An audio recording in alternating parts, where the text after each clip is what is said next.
兄弟们，一个比较迟到的拆机啊，荣耀600元气版发布了也有一段时间了，咱们来拆机看一下它的做工到底怎么样。上加热台，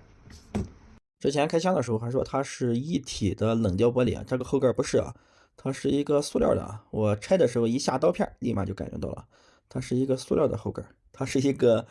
一体冷雕的塑料。这个粘胶的工艺呢，倒是粘的非常好，非常结实，特别难拆。略过中间的过程啊，拆了2-3分钟才给它拆开啊，粘的比以往玻璃后盖还要结实一些。由此可见，它这个防水等级还是有的，防水的性能也不错。好了，看到这里呢，就显而易见了，它这个后盖的材质确实呢就是一个塑料的材质，它的镜框这一块确实是和后盖一体的，属于一个冷雕的塑料。这个位置啊，之前我以为这里是有一个传感器的，实际上这里是没有任何东西，它是一个战术传感器。这个呢就是主板盖板上它这个小板啊，它上面就是一个闪光灯，没有别的东西。对应这个长得像传感器的开孔这里，它是一个空的 PCB 板。该做的散热呢肯定还是有啊，一个大面积的石墨烯的散热贴纸，依旧是一个没有易拉胶啊，不轻易能拆卸的电池，单电芯多吉尔的设计。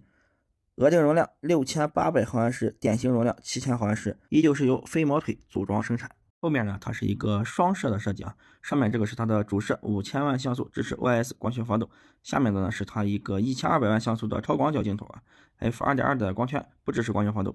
前置呢也是一个5000万像素的广角镜头 ，f2.0 的光圈。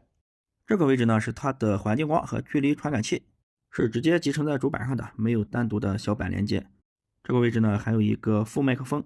主摄的下面呢是有一个散热的垫片，把摄像头的热量带到中框上。它的屏幕背面应该是没有 VC 液冷散热的，通过这些缝隙能看到，它是通过硅脂直接导热到中框，通过中框来散热。好的，我们来看一下这块主板啊，一般荣耀的数字系列呢基本上都是单层板，这个也毫不例外，是一个单层主板。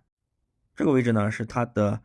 第4代骁龙7的处理器，旁边呢是来自长鑫的内存。它这个硬盘呢放的有点远啊，它的硬盘放在了主板的正面啊，也可以说是背面。大容量的版本呢，这个硬盘的位置可能会有所不同。好了，咱们接着往下拆，来看一下它的震动马达和屏幕指纹的一个情况。它的下方的扬声器和上方的扬声器呢，体积是比较接近的。看上面的标注呢，应该都是来自歌尔声学，也算是一个对称式的双扬声器。一个短焦式的屏下指纹，一个 Z 轴的线性马达，体积呢不大。这个呢就是它的小板，尾插口这呢做了一个防水的胶圈，喇叭的这个开口处呢也有对应的防水胶圈。